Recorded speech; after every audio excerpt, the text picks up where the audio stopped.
Citizen নিউজের নিয়মিত আয়োজন চট্টলার কথায় আমি মমি ভট্টাচার্য। আজ আন্তর্জাতিক নারী দিবস।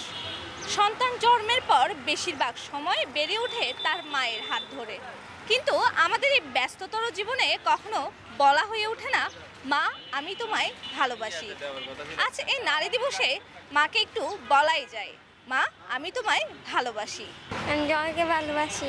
Happy women's day.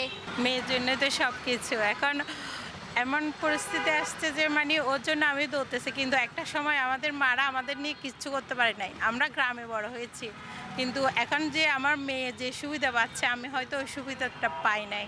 তো আমি যেটা পাই নাই আমি চাচ্ছি আমার মেয়েকে আমি সব সুবিধা দিব। বর্তমানে একটা মেয়ে কীভাবে বেঁচে থাকবে, কীভাবে বাঁচার জন্য, ভালোভাবে বাঁচার জন্য কী করতে হবে না হবে, তো আমি ওকে চেষ্টা করি সব সময় ওগুলো শিখিয়ে রাখার জন্য। আম্মু আমি তোমাকে অনেক ভালোবাসি আর অনেক লাকি তোমাকে লাইফে পেয়ে। আম্মু আমি আপনাকে ভালোবাসি। I love you.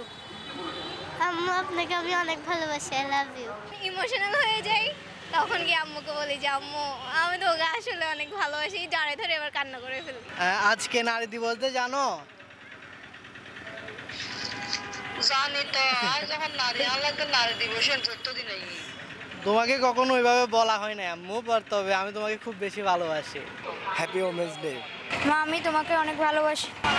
মা আমি তোমাকে ভালোবাসি। নারী দিবসের শুভেচ্ছা। দর্শক আজ বিদায় নিচ্ছি, আবারও দেখা হবে সিটিজেন নিউজের নিয়মিত আয়োজন চট্টলার কথায় নতুন কোনো বিষয় নিয়ে।